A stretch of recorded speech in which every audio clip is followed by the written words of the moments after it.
out-of-body experience. Welcome to the Brothers of Wrestling podcast. Welcome back to the Brothers of Wrestling podcast with your host Logan and Hayden. And today we bring you another episode, and this episode might be the biggest we may have ever done. It is Super Card Weekend this weekend. We got 4 massive pay-per-views on tap, but first, let's talk about the week leading up to it. Monday Night Raw kicked off the week, and we had some pretty big things happen. Lyra Valkyria turned heel, and the tag team titles changed hands. So, what do you think about the Street Profits being the champs, Aid? Yeah, the Raw really stepped up. I thought it had some big time moments on it. I like what they did to get the titles up the Vision, give them to Street Profits. That kind of gives you a better direction of where we're going to go. Hopefully that means we're leading to the end of that whole storyline with Seth and all them. Seth ends up getting involved in that match. Yeah, he cost him. Cost of the match and helped. The Street Profits end up pulling out the win. I like having Logan Paul back with the injury and him just out there yelling. Yeah, even if he can't wrestle, he's still just being him on TV is better than not having him there. So that was pretty fun. Joe Hendry returned and he helped too. Yeah, I completely forgot he got taken out with a chair. Yeah, he got taken out by Austin Theory when the whole Logan Paul thing happened when he got out. So he returned and he helped in the distraction too. So that was pretty big for the Street Profits. So hopefully that, along with what's going to happen at Night Champions with Seth and Breaker, leads to maybe all 3 of these parties going in different directions after this, and letting those 3 storylines come to a conclusion. So we'll see where that goes. But and then the Lyra stuff was crazy. Yeah, they made it seem like Bayley was going to be the one that turns, but that was too obvious. Bayley's turned before. Well, and they even give you that Lyra's the one that ends up getting pinned in the match. It wasn't even Bayley who got pinned. And then if we've learned one thing in WWE recently, it's like, 1, if there's a hooded figure coming out, you're in trouble. And if you linger, 2, if you hug somebody, you're in trouble. Well, I've been watching wrestling long enough to know that if the camera lingers on the 2 wrestlers in the ring, something's happening. Stop hugging people, is what I say. Don't hug anybody. Don't hug your teammates. Like, it's just not going to end well. That is true. Just avoid that at all costs, is what I say. But yeah, so the Lyra thing, I liked what they did with it. She really had a mental breakdown almost. The makeup was a good touch, where she's wiping it across her face, making herself look really deranged and psychotic. Yeah. And then the nice piece in the back where she's in the back and they try to interview her what happened and she just pushes her away and walks away. That's good. Good touch. So hopefully that kind of leads to a good match, maybe a SummerSlam match. Give these Lyra and Bayley have been kind of dwindling in the tag team division since last year, SummerSlam. So maybe they'll give them a nice little SummerSlam match against each other, or even the MSG Saturday Night's Main Event, and let them have a nice moment. Try to get them back into some relevancy on the singles front. Yeah. So. But other than that, there wasn't a ton that happened on Raw. No, the only other thing that I would say was important from Raw, taken out of Raw was the Chad Gable Alpha Academy stuff going on. Yeah, that was fine. It came true. What I said came true. I told you. I said that Otis and Tozawa were going to accept him, but Maxine's going to deny him and not accept the apology. It seems like they're going with the Maxine heel turn. Oh, definitely. Will lead her with Theory. They're going to slow burn it for a couple weeks, but then she's definitely turning heel. Yes, which is fine. Now it just depends on if she betrays Alpha Academy or if they end up kind of going with her. Maybe Theory becomes the leader. No. Well, I mean, I don't see much more with the Vision, and I could see that happen. No, he's not leaving the Vision. There. If anything, she would join the Vision with him. Well, I'm saying maybe the Vision is no more, and then she just goes with Austin Theory. And then maybe I think the Vision's going to stay. I wouldn't be mad at Theory being like this kind of pseudo leader of Otis and Tozawa, who also don't really want him to be, but they really can't speak up for themselves. I don't know. That'd be weird. In the same vein as what Gable was doing to him before. I know, But that'd be a Um, little weird. I don't know if Theory fits with those guys. well, but that would be the point. He doesn't fit, but he's bossing him around and being mean to him, and that could lead you to a Theory Gable match. I'd like to see that match. That'd be a good match. So, I mean, what else is Gable doing? So I maybe think he ends up I think we're doing done a with the thing where he apologies. saves. Yeah, I mean, what? Who else is he gonna I apologize know. to? I So he wanted him can to work out apologize that. to Otis and Tozawa. I think that was needed. And then Mhm. now I think we can move on and let him do his own thing. Hopefully Yeah, show up that's in fine. AAA and save Grande from Yeah, I don't know. I think they're trying to get him pushed up there. I don't know when they're gonna bring him back down to AAA. With this whole new the group down there, who knows what they're gonna end up doing um, with Grande now? Because he might not even go after Dom. He might try to take out this group and I think he play has to that go. route. Well, So, their Triple Mania is not till September, right? So they can't just build him and Dom for these months. They got to do something else before then. well, true, but I'm just saying, like, he doesn't have to go that route either, though. That's what I'm Well, I think saying. he does, right? Because that he won that tournament thing that gave him a guaranteed title shot. I think that Mm, Rayo del whatever it is, whatever he won. yeah, but didn't he already cash it in? I don't think so. I I don't. mean, that was earlier in the year. He would have won a title if he would have if he'd be a champion already. They wouldn't make him lose a title match. I don't think he. I don't know. I'd have to go back and look. I don't remember, but I mean, they haven't said anything about him going up against Dom, so I you would think they're think they would just have saving it until brought we that get up. closer. Yeah, maybe. But anyway, we're getting off topic. Um, yeah. So I did like that on Twitter. Becky trashed both of them, saying that she was right all along Of course about she did. Lyra and about Maxine. So I thought that was pretty funny that she I comes out like on top Becky. anyway. I like Becky when she's not involved and she just still talks about it. Yeah, she's like, I told you that Maxine was a horrible person. I told you, Lyra, you She was couldn't right. trust Yeah, Lyra. she's right. Yeah, she was right both times. So give her credit when she is right. She told us and we didn't believe her. So, but yeah, other than that, you had the face off at the beginning, which I give Jey Uso a lot of credit in that.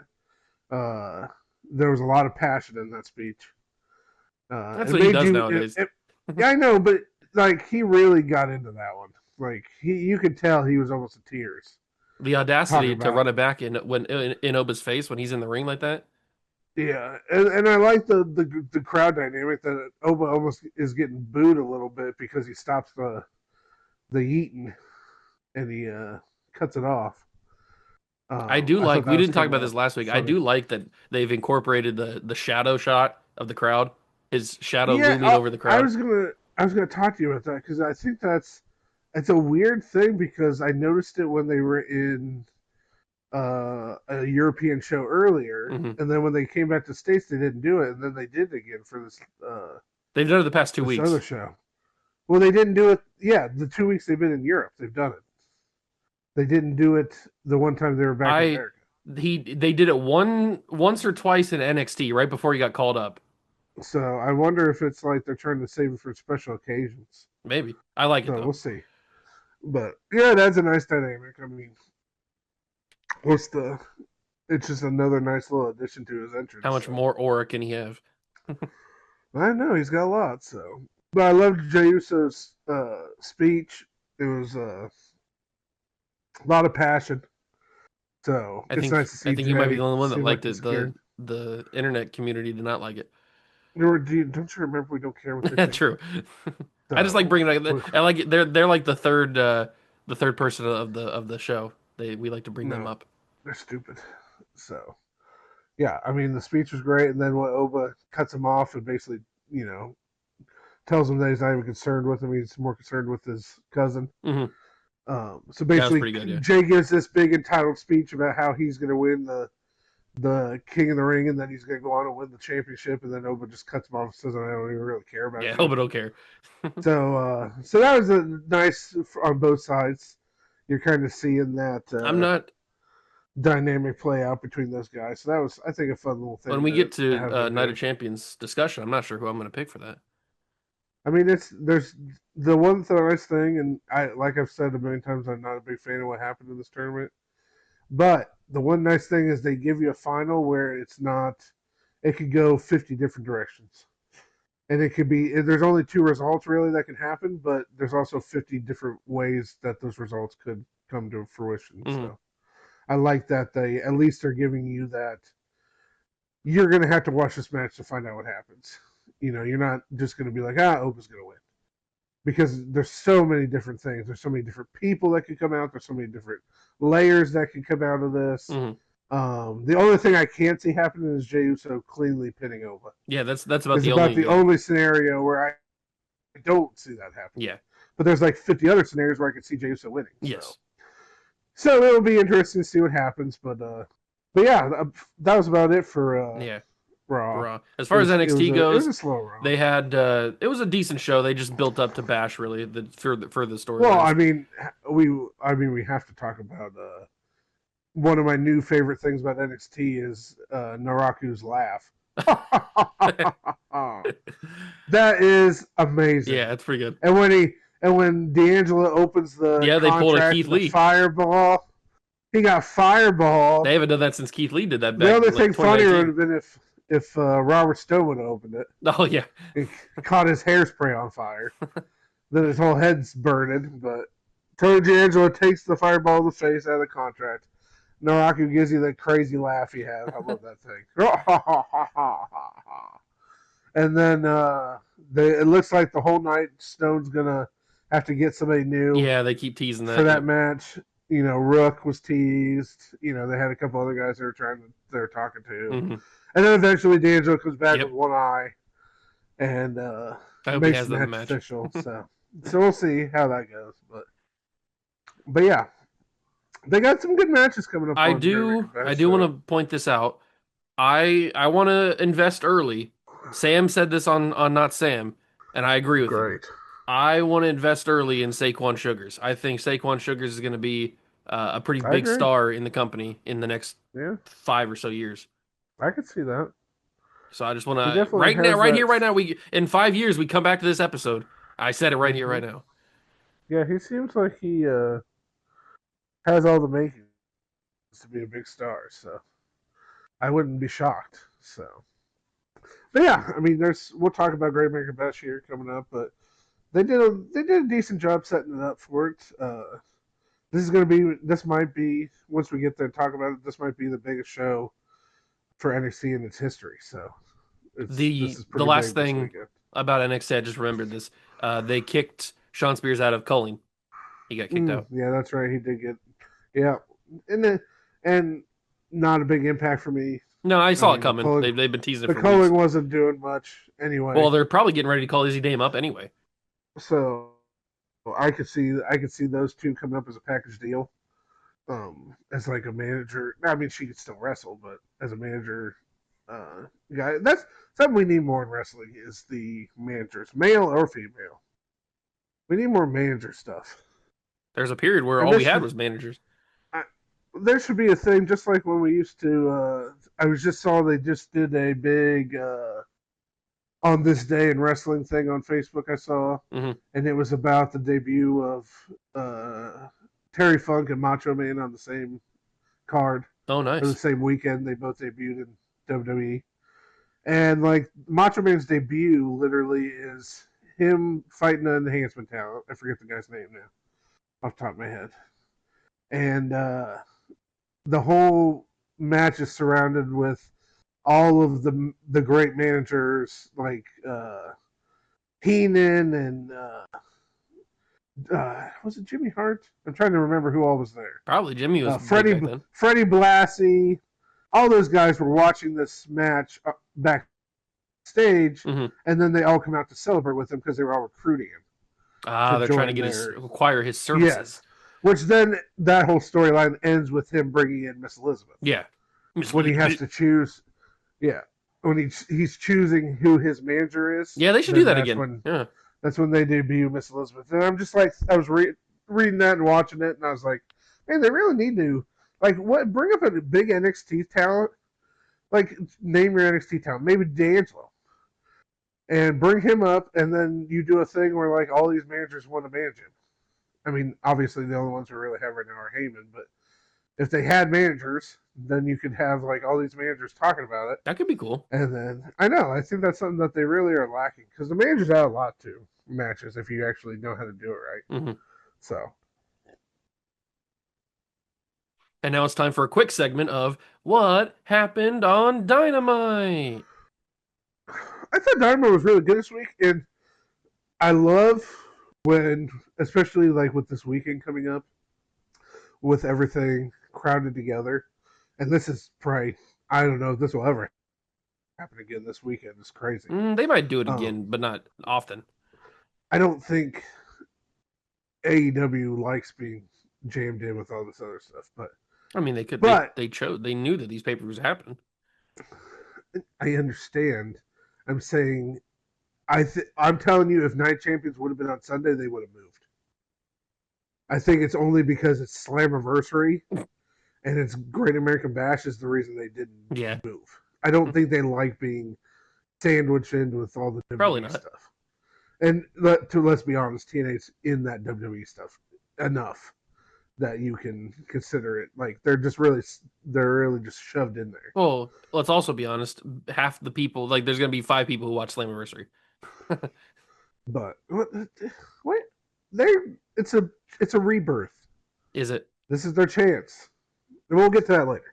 But Dynamite, I love how you watch what happened on Raw to build up to a pay-per-view, and then you watch a Dynamite to build up to a pay-per-view, and it's two completely different things. It's almost like you're watching two different, like, I'm not going to say sports, but two different styles of TV. Well, Dynamite's old school. Dynamite is what they like to do to build up to a pay-per-view is you take the established guy from one of the matches, put him against a semi-jobber / a guy who doesn't get on TV very often. You have a great 5 to 8 minute match where the guy that's going to be on the pay-per-view goes over more than likely. And then you have the post-match scuffle that's going to build to the pay-per-view. Yeah, Dynamite. They don't do the backstage talk about stuff, or they don't do the big inside the ring promo battles like what Oba and Jay did. They'll do like one of the examples was Zack Sabre Jr., Jack Perry. They had the match. Zack wins, and then he kind of starts beating down Perry a little bit after the match. Young Bucks come out. There's rumors that Jack Perry might not be in the company much longer. There's a lot of rumors going around, which we can talk about later, but there's a lot of guys that might not be around after this weekend for certain companies. So you have that, and then you have the Young Bucks come out because obviously they're friends with Perry. And then that leads to a match that they have with Sabre's friend, TMDK. And the Young Bucks end up winning that match, and then they kind of start attacking. Sabre comes out and helps, and they attack the Young Bucks, and that leads to Kenny Omega coming out, which then sets up Sabre Omega, which is going to happen at the pay-per-view. And so that's just, they build on the match. They use the matches to build up the event instead of all the talking like what WWE does. And that's why I like AEW is they give you that good alternative. If you want to watch the wrestling and you want to watch an old school type approach where they're using the matches, and they're not enhancement matches by any means, but like they're matches that have no real effect, but they get the job. They don't mean anything towards the pay-per-view. It's what happens in the match that leads into what happens after that leads to the pay-per-view. They're building instead of just directly like, here's a promo, here's a 5-second match, here's a promo. Like, they use the wrestling to tell the story and not the words, which I really like. Dynamite books like you book. Yeah. Just book it, baby. So, but there were some great matches. I mean, that main event was great. Takesha and Ricochet, great match. So, which then leads into all the crazy spots with all the guys for the steel cage match. Yeah. Everybody get their crap in, the classic wrestling line. Everybody has to get their one shot in, which then ends with MJF getting laid out. And I was right. They officially came out and said that if Mark Briscoe's team wins, he'll get a title shot, which is what I kind of thought what they were going to Yeah, that was pretty. I think that's pretty obvious. doing the whole time. But so that was nice to see. So that tells me more or less that Briscoe's team's winning. Absolutely. To set up that match on probably a Dynamite. Yeah, just I wouldn't a think or they'd Dynamite waste or it Collision on or whatever. pay per view. And then we see if that what I thought in terms of that little run with MJF here is going to go the same way I thought. But so far, so good. But you had that match, and then I really liked Swerve's match. I'm blanking on who he fought now off the top of my head. Because he used Ospreay's finisher on him. Oh, Garcia. Daniel Garcia. A little bit of mind games. Yeah, so he ends up, and then he starts taking him out, which then leads to Ospreay coming out and checking on him, and I think that one's going to steal the show, Swerve and Ospreay, and it might steal the weekend. That's the one thing about this weekend is we're going to see what happens when all these companies are putting their stuff together. We're going to see which company steals the show and which match steals the show. So it's going to be pretty big, but yeah, that's about. That was most of what Dynamite was. It was mostly setting up matches through the enhancement matches. So yeah, it did pretty good. But it gets you excited. It gets you excited for they're really leading you to the main events. They had the big upset with Harley beating Sharif in the TBS Eliminator qualifier match, or what are they qualifying for? The survival qualifier, whatever it's called. Yeah, something like that. I can't remember off the top of my head like exactly what they call it, but I thought that was a big time upset. I think they're pushing her hard. She was all involved with the Supergirl promos. Yeah, she and like everything. she had like a Supergirl inspired ring gear. Or Yeah, something. so they really were pushing her hard with that Supergirl stuff. I'm hearing Supergirl bomb, by the way. Yeah, we'll see. I mean, we'll find out. So I take those with a grain of salt. You know how I feel about that. So a lot of movies bomb that are pretty good movies. So, but yes, so I like that they're pushing her pretty good. You just saw a lot of people that you don't see too often, and that's what Forbidden Door does. You're bringing in guys from the other company. I like what Cajun Cope's doing with the dogs. Dogs. So I think that was pretty cool that they were kind of really ramping that up. So I think Cajun Cope can go on a nice run. They had a little tease with the Young Bucks. I think that's a dream match everybody wants to see. So I'm excited to see where they end up going with all that because I think there's some good stuff there with Cage and Cope. It just depends how long they want to be. Excuse me, tag team champions. So, but and then we can move to SmackDown, which spoilers for the show. We're doing this on Thursday night, but we know what happens on the show. The future. We got the spoilers out. They did it on Tuesday. So we know kind of the situation that we get. And mostly it wasn't a lot. That's one of the main reasons why you do a show like that. You're mostly getting the setup to the triple threat match. We had the MFTs end up leaving Solo for what he did on Raw, which we skipped over that too. He came out and spiked Jimmy. Yeah, he spiked Jimmy. LA Knight spikes Jimmy, gives LA Knight the win. So we're still getting that kind of like on the fence Solo. We're not really sure where he's going to go. But yeah, so he spikes Jimmy in the Jimmy versus LA match. The MFTs leaving Solo makes me think that Solo's going to be involved in this Jey Uso King of the Ring thing. And that's, yeah. And it makes me think that I don't know. He's going to help Jey win. Maybe. I don't know. It's really going to be... Now, the one thing that Solo has been saying since they've started this little storyline is that Roman is going to have to come get him if he wants him. He says we haven't seen that happen yet. He's done. He doesn't want to be part of it again. So we haven't seen it happen yet. So I don't know where they're going to go if Roman ends up coming out on SmackDown after Night Champions and tells them to step in line. I hope he screams his name like he used to. Solo! Solo! I love you, Solo!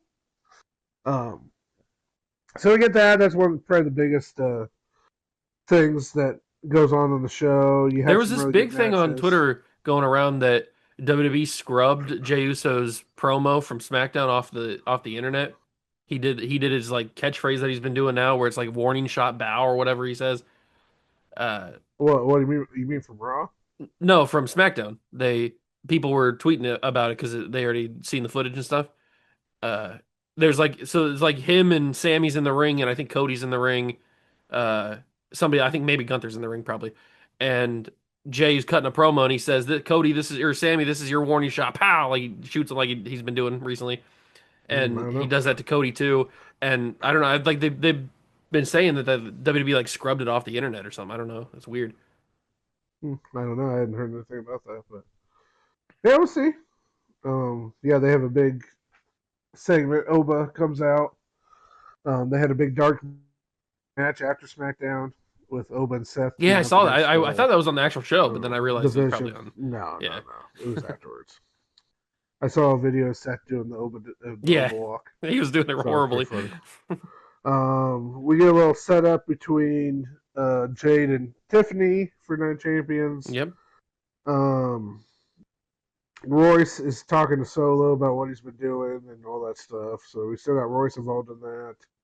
Wow, I can't talk. War Raiders are challenging Priest and Truth, want their Oh, they actually showed titles. up. So, you had Phoenix against Nathan Frazier, Cruiserweight Championship. Oh, nice. Said it was a pretty good match. Um, Trick does some stuff with Ricky Saints, set up their match Yeah, with I Night think Champions. Ricky he has like a funny line that he tells Trick. I saw a video of that or a Yeah. clip of that. Then we get the blow off match between Julia and Kiana James. Nice. And we get the debut of Blake Monroe finally. Yep, I So saw stop that. Yep. talking about that. So she takes out Julia. Good for Blake. And then mostly we just kind of get that's about the main stuff. You still get Sammy, and then they do the big time comedy angle. Um, the Danhausen TV segment, which then that leads to Danhausen and Cardona taking on Los Garza, Nice. and then Mizhausen and Kidhausen come out as their zombies and This is good stuff. distract them and end up costing I them. did So. see Cardona tweeted out a picture saying that he almost packed the TV or internet championship. So kind of got that going on. We did have Danhausen on Raw. We didn't talk about that either. He he did the segment with Judgment Day, Oh and then yeah, I forgot about that. and JD gets JD's electrified and cursed. he's So oh he's down JD. now. He was on Raw. He was hilarious on Raw. He's just shaking. Yeah. So you had that segment too. Dom's like, Danhausen's "What are you really doing?" cursing these guys and getting the big reactions with the electrocutions. Yeah, I So like that's that the pretty funny. electrocution kind of like factory resets the wrestler back Uh-huh. to their original stuff. Mm-hmm. Well, the thing about Danhausen is he's a parody of like horror Yeah. wrestlers. And so what I think they're trying to get across is this is what he's doing now is parodying uh, catchphrase wrestling. hmm So Miz is going through all his Yeah. catchphrases I throughout really hope his we get a career. yes boy from Kit Wilson. Kit Wilson's stuck doing his toxic stuff, catchphrases. You had Zack Ryder, Matt Cardona doing the Almost. Zack Ryder woo woo woo, you know it thing. I Um, think I think we're getting Zack Ryder. I think if I could go on why not? on a quick Matt Cardona I was sucks. about to say if I could go on a quick mini rant about this. Mm-hmm. Uh so basically I'm a huge fan of the Indie God. I'm a huge fan of Matt Cardona on the Indies. I think what he did there Self-charity. was fantastic. I think he needed to go do that. He wasn't doing anything in WWE. He needed to do his own thing, and then getting rid of Zack Ryder, becoming his own man in Matt Cardona, and becoming the Indie God and the Deathmatch King and all that kind of stuff. I think that was perfect for him. But that doesn't work anymore in WWE, especially when you're already an established, loved character like Zack Ryder. When you come back after all this time, he'd been gone for what 10 years. People wanted Mm-hmm. him. People wanted him back as Zack Ryder. They didn't really care about Matt Cardona. Matt Cardona is cool, but Mm-hmm. WWE fans watch WWE. They don't watch anything else. They want Zack Ryder. And when he came back as Zack Ryder, he was over. When he came back as Matt Cardona, not as much. And Nope. him sticking around as Matt Cardona didn't really work out maybe the way that he wanted to, or maybe the way that the higher ups thought it would work.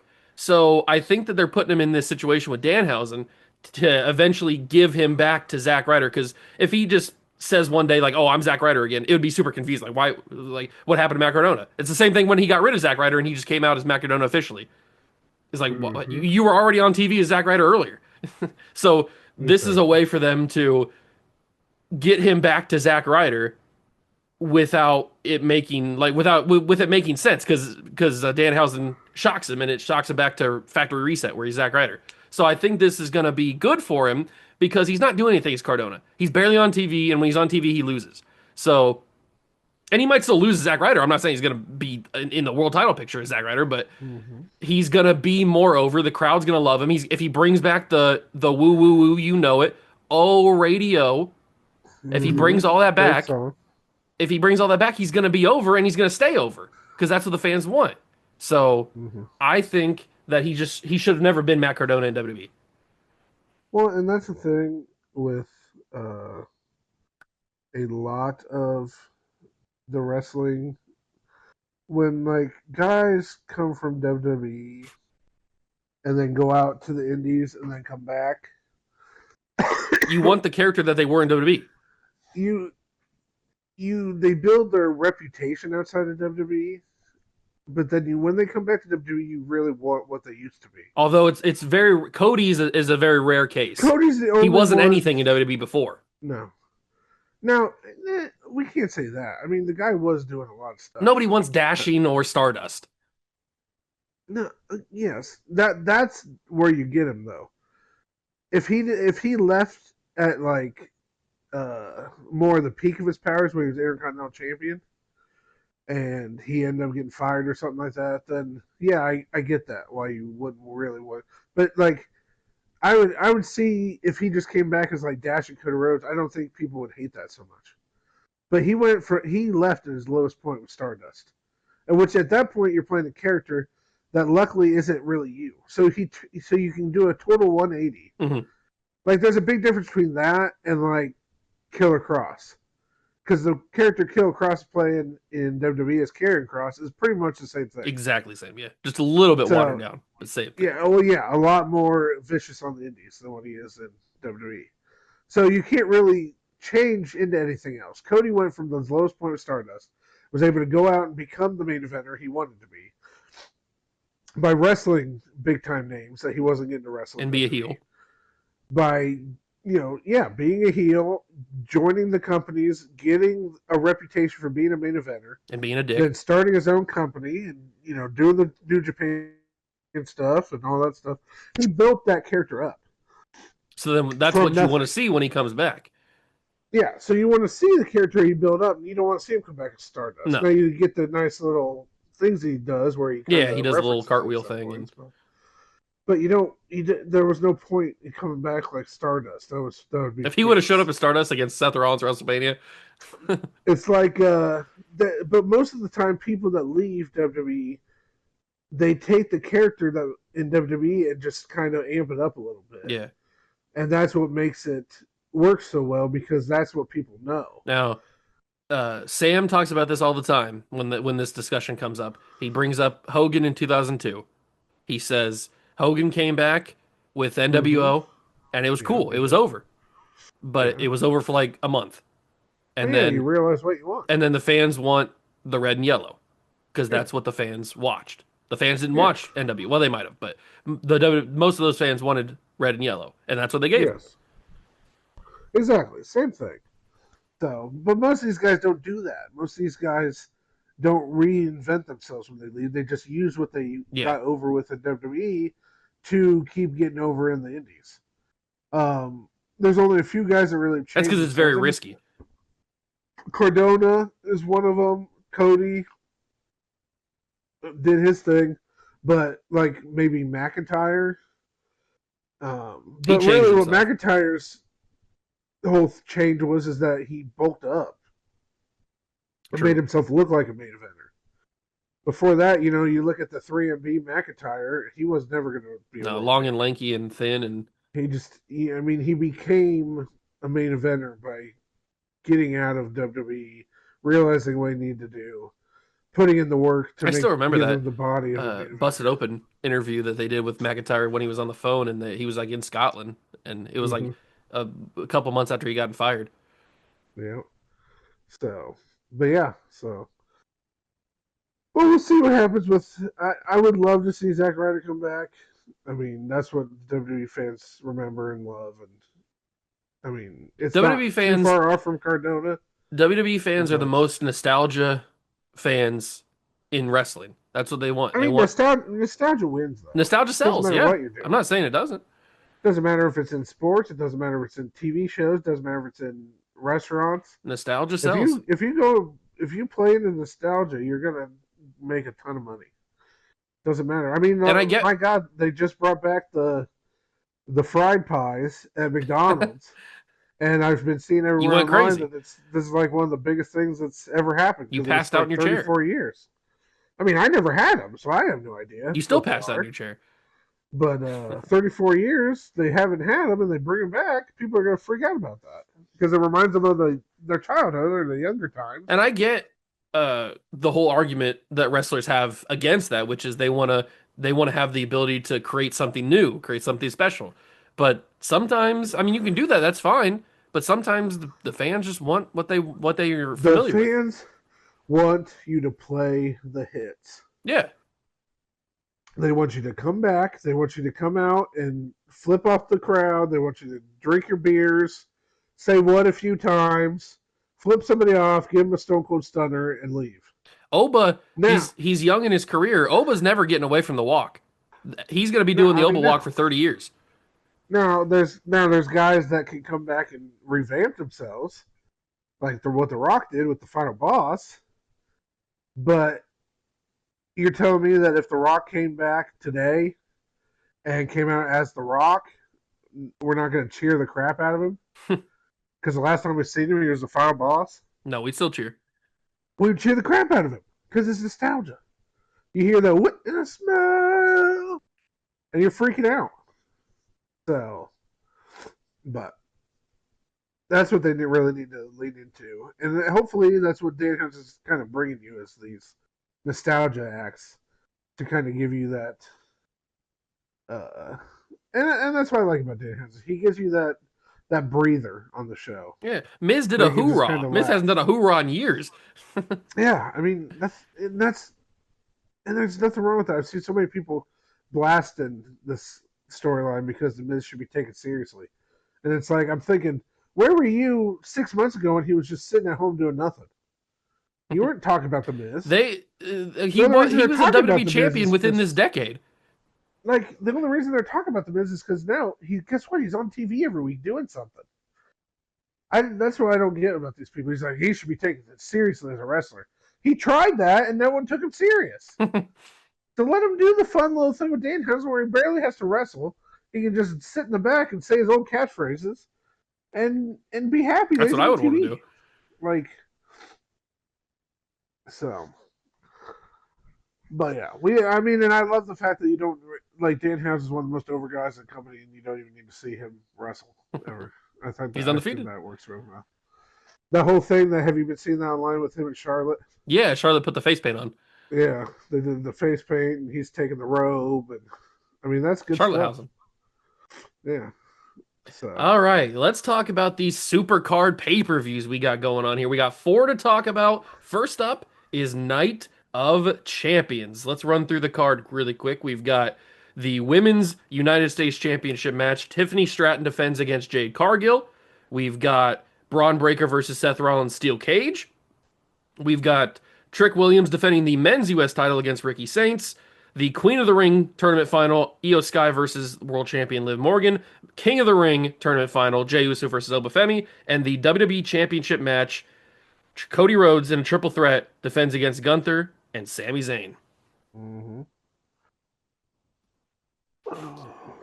Where do you want to start? I I don't know.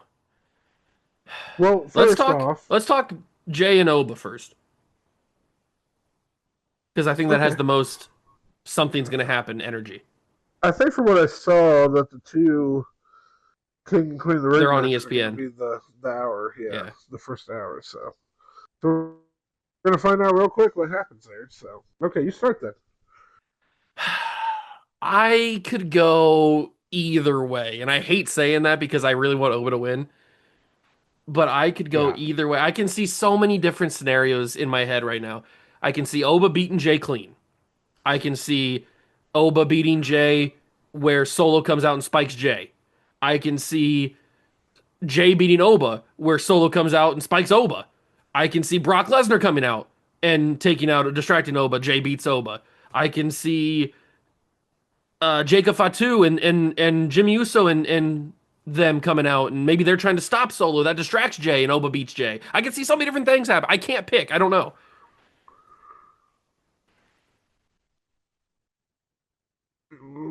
Yeah. I think if I give you this would be my ideal scenario. I don't think this is what's actually going to happen, but this is just what how I would book this match. You start out and you give Jay a decent chance. He's going to kind of play the heel in this. He's going to go at Oba at first, but he's going to realize he has no real chance against him, and so he's going to kind of play it off and get to the outside, try to hit and run. Try to hit him with some super kicks or something, trying to get him in there. You get Solo come out and distracts, goes up and tries to distract Jay, but it backfires, Hmm. and he ends up getting up with Oba, and Oba lays him out. Then you get Jimmy coming out trying to do something to attack Oba, and he gets the whatever he calls the move where he just I'm not like sure what he throws him calls. across the They just ring. call it like a pizza toss. Yeah, and throws Jimmy across the ring, and then he ends up hitting the fall from grace on Jay, and then you get Jacob running down, and he gets up to the apron, and Oba just get it. We get a big stare down between Oba and Jacob, but then we hear the Tribal Chief's music. I Okay, and he comes out to the ring, and Jacob kind of turns and got looks at him, chills. and he's putting the ones up and all that jazz, and then he kind of looks at Jacob, and he kind of like pulls him back, and Jacob gets down, and he just keeps staring at Oba. We get that classic like someday Yeah, yeah, yeah. Oba Jacob is gonna happen, Like they did with but Jacob not and Braun. tonight. But not tonight. And so you get him backing out, and Jacob kind of starts going back up the ramp. And Jay tries to take advantage, but then he ends up getting hit with the fall from grace. And Oba hits it while pinning Jay, stares down Roman. I like it. And Roman's standing there just staring at him, holding his title. So Roman kind Oba of, gets the win. so Roman kind of threw Jay to the fire, basically making him. You got to win this on Well, your own. he's kind of like, I'm not going to risk Jacob to save Jay Hmm. kind of idea. So he's just going to do the stare down. He wanted to get that kind of look at Oba to I see like the what's Oba coming. pinning Jay while he's staring at Roman. I like that. And he stares at Roman. Jay gets taken out. So we got Solo, we got Jimmy, and we got Jay all taken out. And so Oba's standing there staring at Roman. Maybe he ends up taking the mic and starts yelling at Roman, Saying he's the telling him mountain you that he's cannot next climb. at SummerSlam. And uh, and then we get from behind Brock, and Oh, you're Brock just loading up this lays. first hour. Yeah, and that's what you're doing. That's what the whole point of this free ESPN hour is. And Brock just obliterates Oba That would be pretty and cool. lays him out. And then Brock gets up. Oba's laying there after like three F5s, and Brock turns and he looks at Roman No. and just smiles. Oh, okay. He's not going after Roman. He just kind of remember me, kind of like look at me. You thought Oba was crazy, you might have to face me. And that I would lead to straight into night one SummerSlam, Oba Brock, winner faces Roman on night two. But that would be how I would book it Yeah. I don't after mind it. everything's That gone down. that's pretty decent. But yes, you're overloading the match with stuff. But you're building up Oba to take out all these members of the bloodline. You tease the Jacob Oba, but you don't squash Jacob by Oba laying him out. Yeah, you have the Roman Oba stare down, and then you get Brock laying Oba out after all these weeks of Oba taunting him. That might be true. I mean, we got to see Brock. I know you said last It's week that Saudi. it's a It's long Saudi trip though. just for him to That's have the a problem. run in. Yeah, I mean, I get him coming out in like California or Florida for like a 5 second like beatdown. I just don't know if they can convince him to I go to know, Saudi for but this. they've talked so much about Brock that he's got to show up. It's like I mean, Beetlejuice. They say his name so but many times. to be fair, they could do the same exact thing I said. To be fair, they could just do a 5 minute squash match where, and not a squash. I guess squash is the wrong word, but a 5 minute match where Jay kind of gets a few shots in, but Oba lays him out, and then on Raw is when they do the Brock Are they still stuff. going to be in Saudi on Raw? Or are they going to be back in I the? I don't know. I'm just saying they could end up switching it to where they can do whatever they really need to Yeah, do. They don't I have don't to do mind it in your that idea. I chamber, think that could work. but yeah, I don't know. So I'm gonna go with Oba to win though. okay, I'm gonna go. It just makes sense. I I'm gonna go. Oh, I hate this. I'm gonna go Jay. I hate it so much. I want to throw up. Hmm. Oh, I'm gonna pick Jay. You're sick, man. I You're I sick I in the head. just I can't get out of my head that they had Jay in this King of the Ring tournament for a specific reason. He's won these matches. He shouldn't win these matches, but he's won these matches. So why get him all the way here just to lose to Oba? I get Oba's I don't amazing, and know. I want Oba to win. To build up the Oba bloodline feud. I don't know. That's the I only thing just I can see. I'm picking Jay. I don't like it. I trust me. I do not like it. I want Oba to You're win bad, sick. but I'm picking Jay. You are sick in the head. Now we go to the Queen of the Ring tournament, and this EO, also and could it have better be some. F and EO. This could have some shenanigans as well. You got Roxy and Raquel who could get involved. Yeah, it better be F and EO. That's all I'm saying. What if it's I just Liv? don't get. I just don't get it. What? Then why are we even doing this Oh, tournament? this is what I want to talk about. Okay, so I was waiting until we got to Night of Champions to talk about, it, but I forgot until just now. So I haven't heard a single person talk about it, whether it's Raw recap or actually on the show. I haven't heard a single person say that whoever wins the King of the Ring has to fight the champion of their brand. That's what they've said the last 2 years, and that's what they were talking about when they were doing the bracket show on Clash in Italy. I don't. All I've heard is them like speculating who's EO going to choose. Is she going to choose Rhea? Is she going to choose Liv if she Okay, wins? well, whatever then. Let's just break all the rules. That's just. I'm just telling you. I haven't heard anybody say, "Oh, if EO wins, she's got to fight Liv again." Like it's guaranteed. I mean, that's what it was. So but they haven't said it the other way either, have they? I Have mean, what? they're saying it, but have they said it on the show? I think Cole said it. I think he said I who would don't she know. choose if she won. It doesn't matter. It doesn't make sense either way. None of it makes sense. It's stupid. Don't get me started again. We had a Okay. whole Okay. I just wanted to 20 bring that minute up because rant on I it. had heard that on Raw recap, and I just they were Oh yeah, saying, because Sam just knows everything. well, I mean, he does work for the company, so. Yeah, give me a break.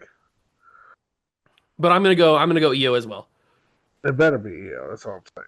Or this is just a because shambles. I think they really want to do the Rhea EO rematch. Yeah, I don't even know if Rhea's going to be able to wrestle. Yeah, she's That's the hurt, other but problem. she's always hurt. I feel bad for Rhea. She always gets hurt. Yeah, she gets hurt a lot. Then we got Trick Williams, She Ricky kind of Saints, slid U.S. down title. and had that problem. I mean, Trick. Yeah, Trick. I'm Yep. happy Ricky Saints is getting a PLE match. Don't get Yeah, me wrong. it'll be decent, but But Trick's gonna win you unless gotta give Carmelo Trick comes there. out. I mean, That could be something. he's got all the momentum. Yeah, but even if he does, I don't see why you would give the title to Ricky Saints. you say you like Ricky, then why would you get the title to Ricky Saints? No, but it's not even about him. It's just like you have all the momentum going with Trick. Yeah, Right now. yeah. Why would you do that?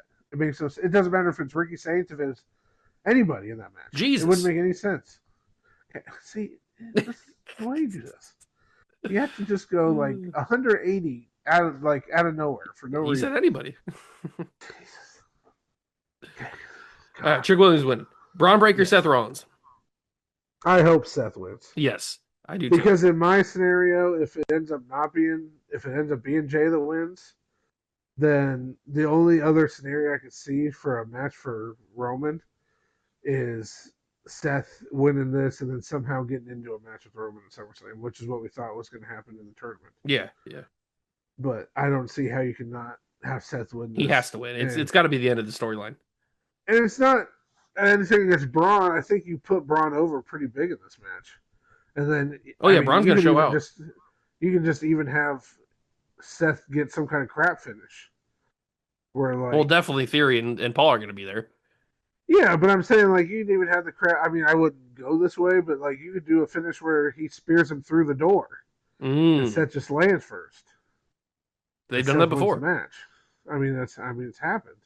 Now Or you the can have them only both going over the top and then Seth just jumps off and wins or something. I will I play mean, it's a devil's steel cage. advocate though.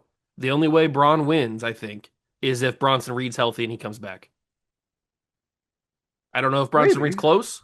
I don't know what his timetable's looking like, but I think that's the only way Braun wins is if Bronson Reed Maybe, comes back. but would I honestly rather see Bronson Reed come back and maybe take out Braun and Oh, let's have a Braun feud? I didn't think about that.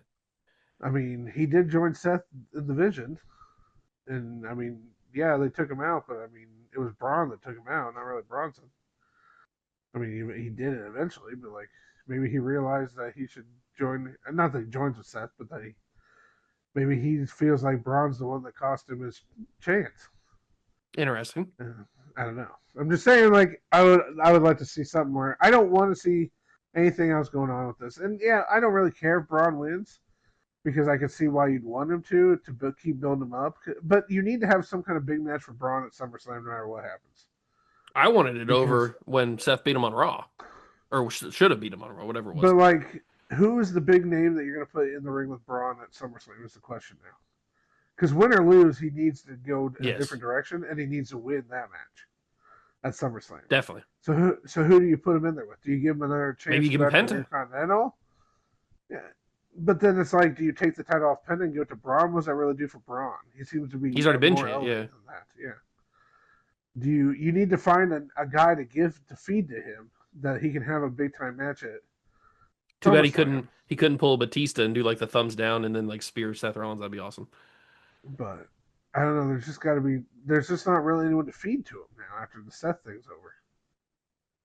And he really needs to have that big match at SummerSlam where he gets a win. If he doesn't win this match, to keep himself up into the higher echelon of main eventers. So I don't know. I don't know what your next best step is for him. Hmm.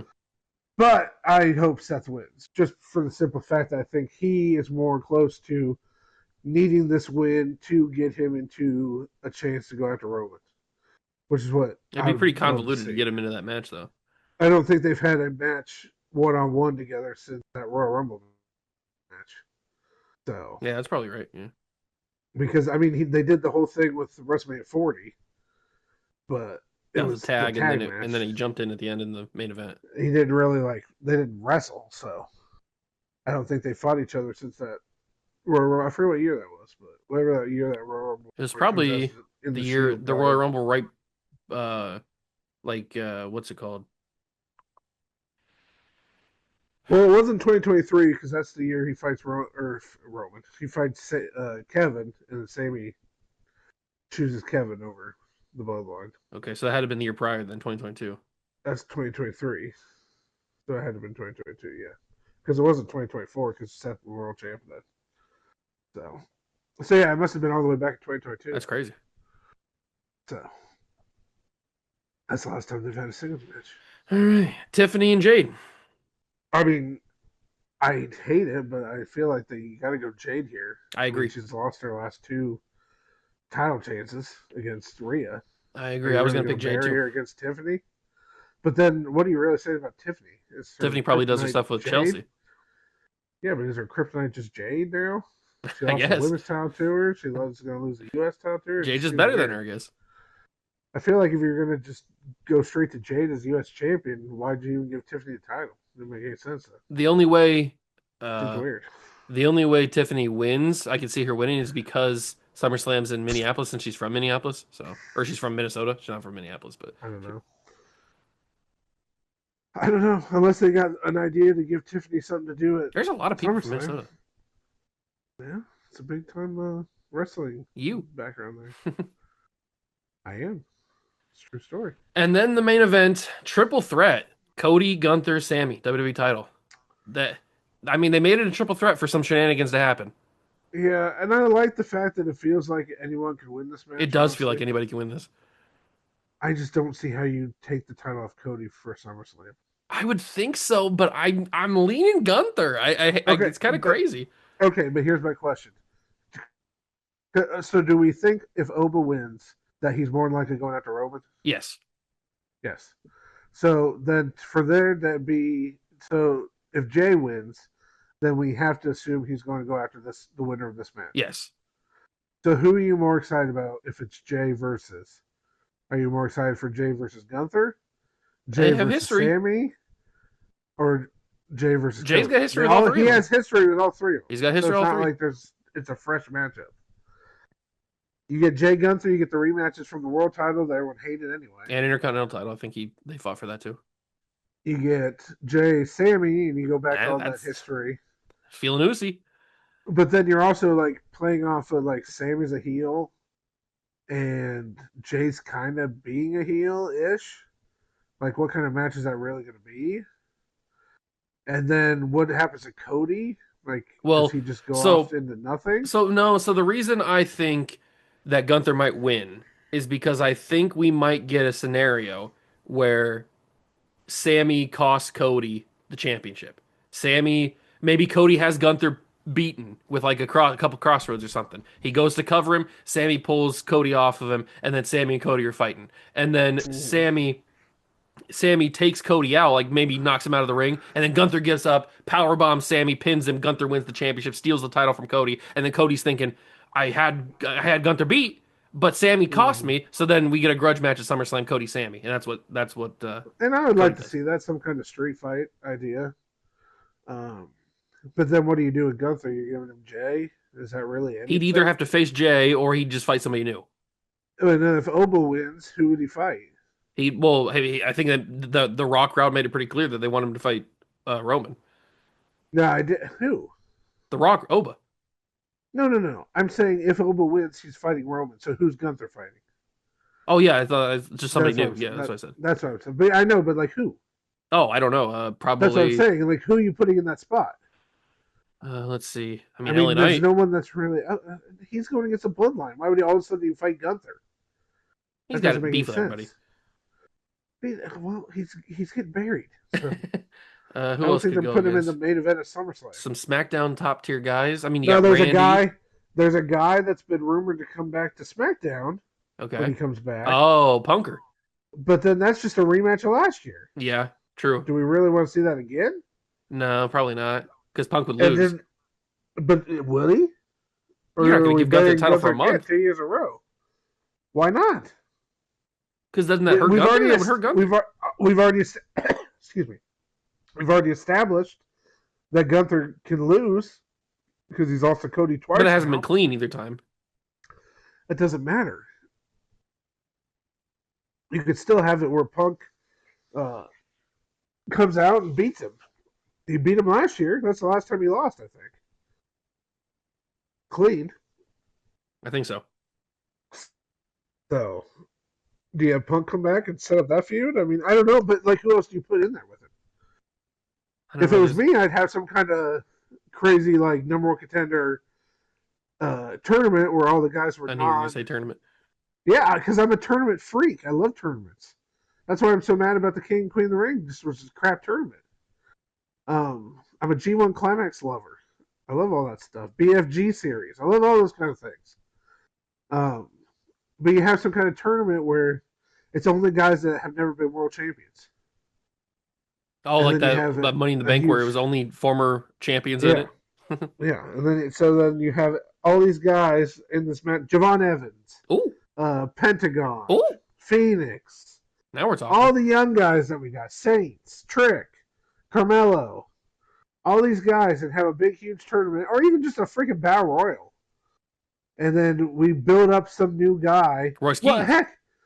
heck, you end this Vision thing, and maybe let's let Braun win it, and maybe he turns face on Gunther, Whoa. and you get Gunther Braun. I don't know. I I'm kind just of want saying, Braun to stay with Heyman, though. I don't think let's Heyman's a get. face, Well, though. Heyman's gone. Well, he's going to come back soon, I would think. I think that was kind of their way to say Heyman's gone. Oh. I really have a feeling this Vision thing's ending after this Seth thing.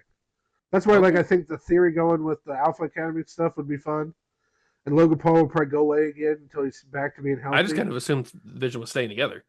Factions I'm don't just break saying, up like, in WWE. what are you talking? Factions break up all the time.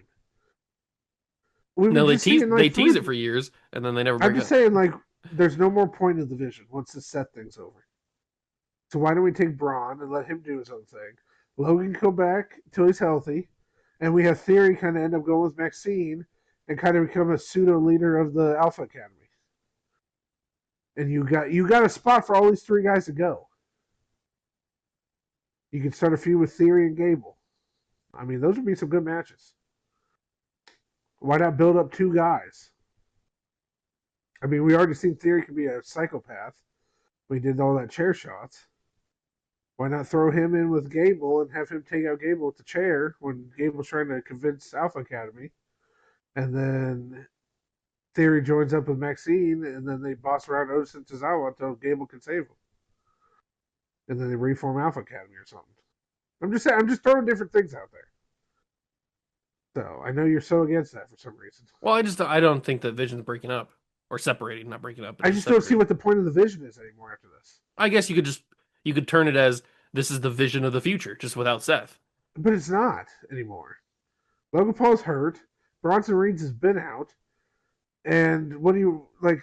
Theory could do so much more with just him and Maxine. Even if it just ends up being Maxine turns on Alpha Academy, and she goes with Theory, he could go into a huge feud with Pentagon with her as the manager and just be by himself. I He can think what's still most likely to happen. he can still keep that gimmick of like this kind of like whatever you even call this gimmick. I don't even know what you I really. don't think he has a name for it. I think he's just a bad guy. I mean, but you can keep this persona he's got going. It doesn't have to be like he has to scrap everything. I But think then he can go with Maxine and become the new what's Shawn Michaels and Cher Martel. what's most likely to happen is Maxine joins the Vision with Theory, See, and stop saying the Vision. you've got Maxine, Theory, Breaker, and Paul, and obviously Paul's still hurt, but he'll still be there. And you've got them all together, and then Paul Heyman comes back, and then it's the group again, and then they do their thing. Maybe Theory and Paul So are what still do a they tag do? team, and then they just do random faction stuff. They get into another rivalry with somebody. What's the point of the faction then? What's the Why point do of we the need Judgment why Day? I don't know. What's the point of any faction? exactly is what I'm saying. We already got one of these stupid factions that do that. So why do we need This is another Triple one? H we're talking about. I'm saying that it's pointless. We don't need factions just to be factions. Let them go on their separate ways. Let's build Braun to the moon. Let's give Theory some good singles run. Have a good feud with Penta. And let's give Logan Paul time to rest. And then you can just bring Bronson Reed back as this big time monster. He doesn't have to be involved with anything. Then you can build these guys up separate. You don't have to put them all together all the time. I don't know why we do that all the time in WWE. I just Well, don't get it. That's one of the weird things about wrestling. how All do the we companies do it. how do we get back? How do we get on a rant about the Vision when we were talking about Cody Gunther and Sammy? Because we were talking about who's going to fight Gunther. Oh, right. Well, like, we got to And make I a said decision. Braun. Who's winning the match? I mean, I got to go with Cody just because I can't. I just don't see why you would take the title of Cody going into your biggest pay per view, second biggest pay per view of the year. If I don't know why you do that. if Jay wins, I think I would pick Cody. So if I'm going with Jay as my winner of the first match, then I'm going to pick Cody as well.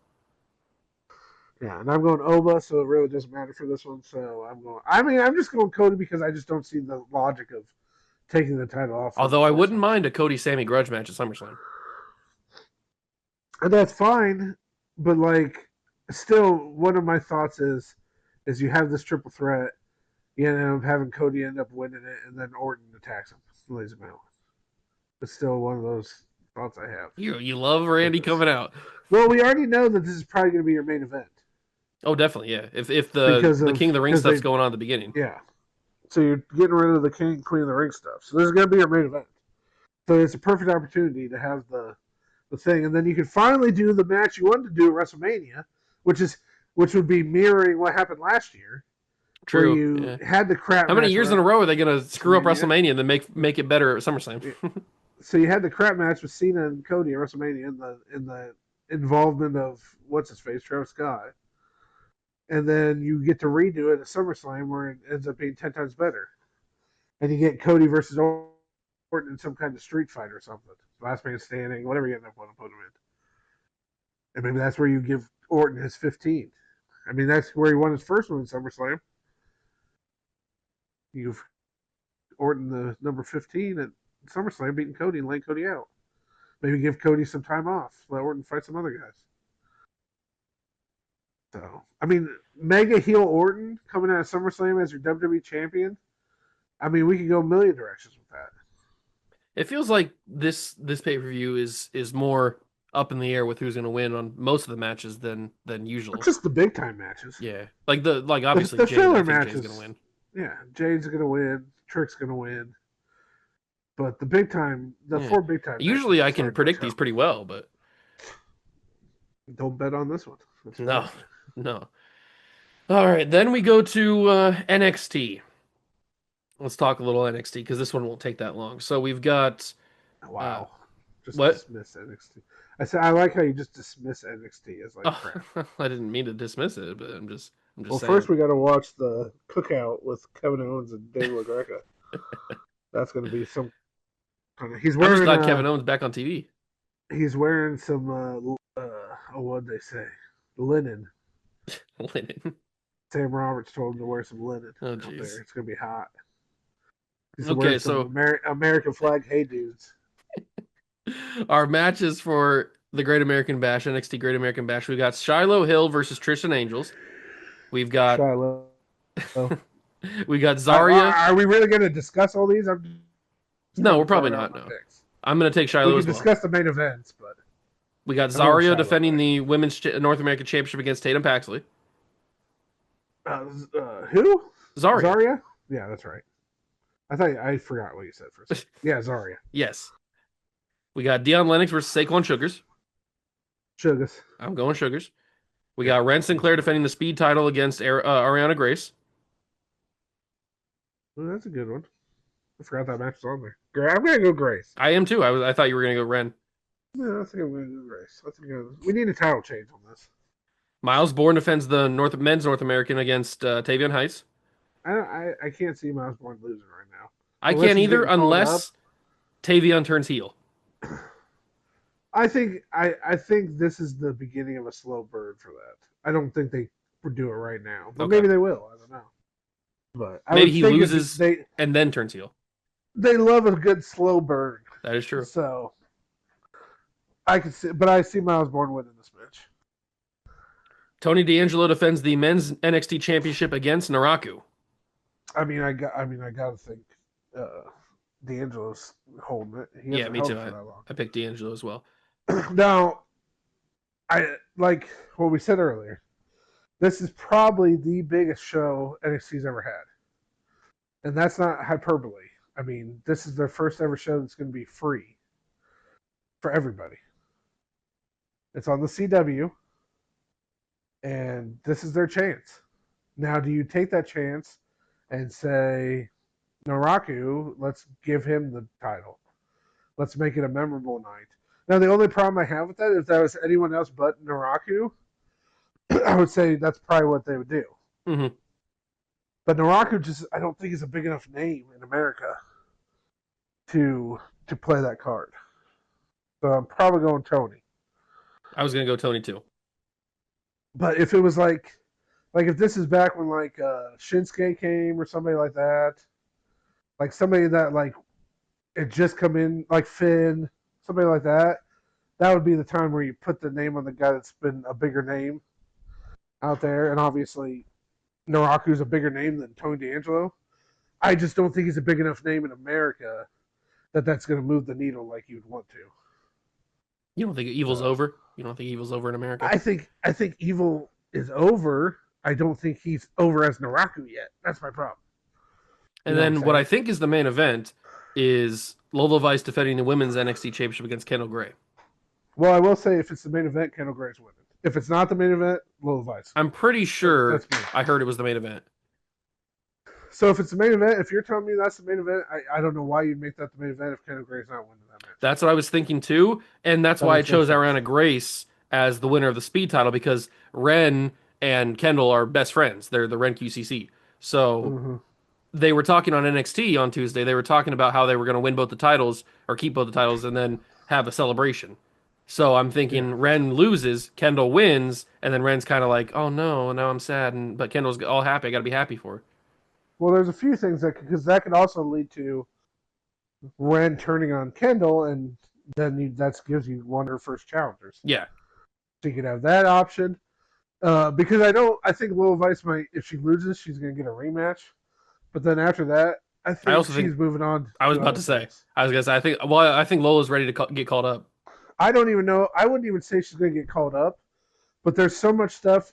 So this Saturday, before now, this could change things. She is defending that title the first time All ever an right. NXT title is getting defended in AAA. And so that could be something. I don't think she's going to lose because this is a pretty big match, Lola Vice and Kendall Gray. No, I don't think she's losing But that match.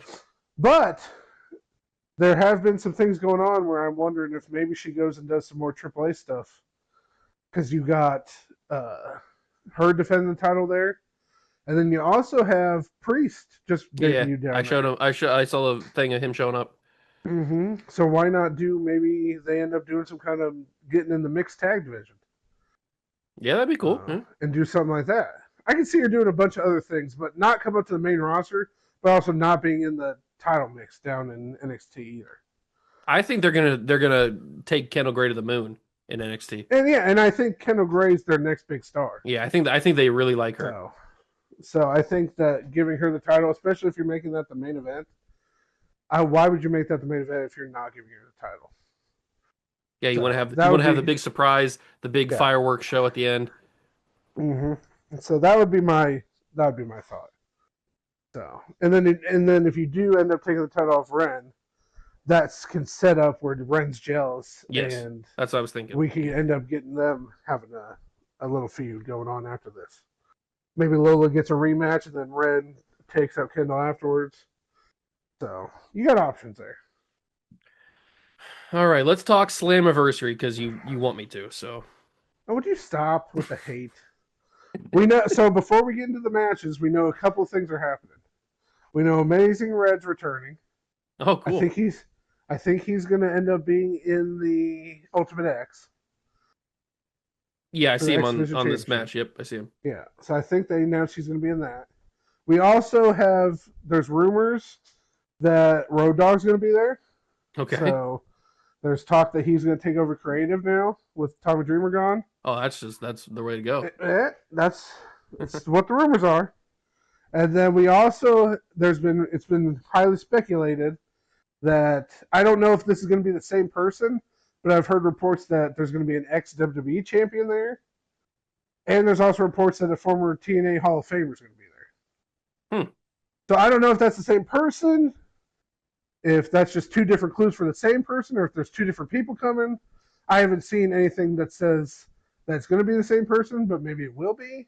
Well, one Um, of these matches is Mustafa Ali defending the international yep, championship in an open challenge. yeah, So, and let's start there. This is where TNA needs to step the F up. This is your 24th anniversary show. You just had a humongous shakeup where you get rid of behind the scenes, you get rid of Tommy Dreamer, who is like running your creative department. You have announced that you're doing major budget cuts. You got rid of Tessa, or mutually agreed to part ways with Tessa, and you got rid of Sammy Callahan, who was doing some stuff on screen and off screen. So this whole show needs to be a culture shift of what you're going to do going forward. You have to get people excited for the show. You have to come out of the show with good remarks, especially when it's on the Super Wildcard weekend of the Supercards, whatever we're calling this. Super Wildcard Weekend. You know what I meant. I like that. This is the Supercard of wrestling. This is one What? of the biggest. This is one of the biggest nights, or one of the Copyright biggest pending. weekends in wrestling in recent memory. You cannot come out of here as a distant fourth if you want to be anything of a company. You have to come out guns blazing for this pay-per-view. And Mustafa Ali's open challenge is your first chance. You need to bring in some huge name. Now, I don't know if this is going to be the TNA Hall of Famer. I don't know if this is going to be the former WWE champion, which I love when they always use the term WWE champion. Yeah, because that means it's like the speed champion is coming. Well, I was about to say, who's some guys that are former WWE champs that are not in WWE right now? But see, like they use that term so like that because when you hear WWE champion, you think world champion. World champion's coming. No. Like WWE champion could be anybody. It could be the NXT champ. It could be anybody. So I don't know. I mean, I could see it being Riddle. He's doing this stuff in MLW. Maybe they bring in Riddle to do something. He's former WWE champion. I don't know. I haven't gone through the independent pool to see who's out there. But and they're having. I mean, who just got released from WWE? I'm even trying to think. Braun Strowman. Yeah, but I think he's happy doing what he's doing. Yeah, he's eating menus and stuff. Yeah, I mean, he's not hurting his body and he's get to eat the entire menu at restaurants. I think he's happy.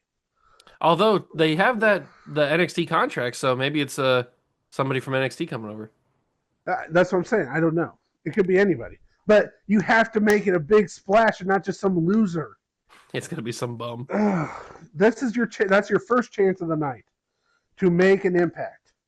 You open the show with Ultimate X. That's Ultimate X is also your chance to put over some guys. You already know Alexander's going to come in and be amazing. You know Leon Slater's going to be amazing in that match. You hope Amazing Red comes out and shows off like he used to. Who's Casey Navarro? I don't recognize that name. I don't know I don't know what else he's done. I guess I click on him. Yeah, he's done. He didn't look familiar. He's been in TNA for a while. He was trained by Anthony Bowens. That's cool. Yeah, I can't remember if he came from. He did some stuff in AEW. He's a big time high flyer. I don't recognize him. He's done a lot of independent stuff. MLW. Yeah, he's just going by Casey Navarro mostly, which I thought I couldn't remember. I didn't recognize. But just like one of those high fly guys.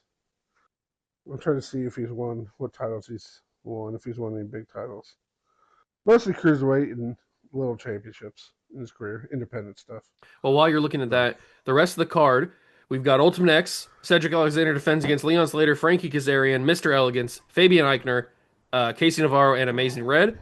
We've got the TNA Knockouts World Tag Team Championships. Elegance brand defend against the Rosemary and Alley. I was trying to read what the names were. Yep. We got Eric Young versus Ricky Sosa. I like Ricky Sosa's song. Yeah, Ricky Sosa needs to go over there. Yeah, definitely. Yeah. I'm saying that right now. If you're trying to build new guys, Ricky Sosa needs to win that match. We've got Mustafa Ali in the Open Challenge against We Don't Know Yet. We've got Eddie Edwards versus Moose in a no surrender match. Yeah, this has got to be the final match of these two. These guys have been fighting for 6 years now. So. We've got the TNA Knockouts World Championship. Laying Ying Lee. Zai Lee. Oh, Zai. Oh, okay. No, that's Zaya. Is that Zaya Brookside? Oh, maybe that's what I was thinking. Yeah. Lai Ling, I don't know how to say her name. You know the NXT, the TNA Knockout Champion, whatever her name is. I apologize. I can't pronounce her name. We're dumb Americans. We can't pronounce things like that. Then you've got the what is TNA doing with 4-way ladder matches? I feel like every time I look at a title match, or tag team title match, it's a 4-way ladder match. That's what they love to do. You got the System defending against the Hardys, the Righteous, and the Order 4. Order 4. Yeah, you gotta go Righteous there. They need to get their moment. And then you've got AJ Francis versus Elijah, which I completely forgot Elijah's in TNA. Go Elijah. And then Mike Santana defends against Nick Nemeth. And this is Nick Nemeth's Call Your Shot. And this is what we talked about earlier on the show. There's a lot of guys that are rumored that they might be leaving their companies, and Mike Santana is the biggest name right now that's going on. Oh, he's definitely going to WWE. Definitely. So if there's any inkling that he's leaving, you gotta, especially with this rebrand they're trying to do, just give the title to Nemeth. Let him be. He's the guy with the biggest name. He's a workhorse guy. He's doing radio every week on Busted Open and on that Pro Wrestling Sirius XM channel. He can promote your company. Just give him the title. Give him an actual decent run, unlike the last time you gave him the title. Let him come out there and be the face of your company. Throw in guys. I mean, you're telling me that matches with Nemeth versus Leon Slater for the title wouldn't be an amazing match? Nemeth versus Elijah. It's funny you say Leon Slater. Leon Slater's also a WWE guy. No, but he's not a WWE guy. Not yet. He'll go there eventually, but he's young. Let him have a good run in TNA. So if Santana's leaving, you got to do the Nemeth. Santana's the most NXT guy I've ever seen. He's going to be in NXT within the next 6 months. Yeah, it makes sense. I mean, Santana versus D'Angelo is totally an NXT PLE match I can see happening. That makes total sense. So, it wouldn't shock me if Slammiversary ends, he gets on a plane, gets to Orlando from Boston, and attacks Tony D'Angelo at the end of Great American Bash. You're thinking right now. Okay. How crazy would that be? That'd be pretty insane. Talk about Lex Luger being on both shows. You get Santana losing the title because Slammiversary is happening at 4. Oh, okay. On Sunday. The other 2 are happening at night. So, that could happen. By the time Great American Bash, maybe that's why they did that. Great American Bash ends at 11, so he loses at about 7. You get him on a flight from Boston to. He can make it to Orlando, and then he comes out and just lays out Tony D'Angelo at the end of the night. You know, now that you say that, who schedules a pay-per-view at 4 p.m.? So I think they did it. I mean, I'm not saying it's for that one specific reason. I think they did it because they didn't want to be in the bullet fire of Forbidden Door. I don't know. In Great American Bash. I think you might be onto something. But how crazy. You know, I know there's probably not a lot of NASCAR fans that listen to the show, obviously, but there's a saying in NASCAR where they do the Indy 500 and the Coke 600, and they call it the double. Why don't we just let Santana do the double? That'd be pretty awesome. If he attacked he D'Angelo, loses the main event of Slammiversary, and then comes out and lays out Tony D'Angelo at the end of. I think that'd be awesome. I want that. I mean, to happen. This already is the super mega super card weekend, super card wild something, whatever we're calling this weekend. And now if that doesn't happen, I'm gonna be very upset and I'm gonna be mad at you. How amazing would that be? Now, obviously, it's like 0.00002 chance of happening. So you're saying there's a chance. If you want to be the one thing that the wrestling world's talking about, if that happened, that would literally be one of the most groundbreaking things ever. Going from the main event of Slammiversary to laying it. And the only thing you could do would be if it was on a WWE mega big time pay per view. Yeah. But still, coming out at the end of Great American Bash, laying out D'Angelo and Orton Rocky, whoever won. And he begins this day holding up the TNA World Championship, ends the day holding up the NXT Championship. That'd be sick. That'd be pretty crazy. So, I want it to happen. I think we went over all the matches. Yep, I talked about it. Oh, tag team match. You got to give it to Allie and Rosemary. They're the established team there. Oh, right. That the first one, yeah. You got to give them the title. And then for the X, I think Cedric's going to hang on and win. But I wouldn't mind seeing Kazarian win it again. I wouldn't mind seeing Leon Slater get the title back. But you got to use this pay-per-view to build your younger stars, though. Because coming out of this pay-per-view, you really need to rebrand what you're doing. So if Nemeth's going to be your champion, you need to take the winners of their matches tonight. Say Moose wins. Say AJ Francis wins. Say Slater wins. Say Sosa wins.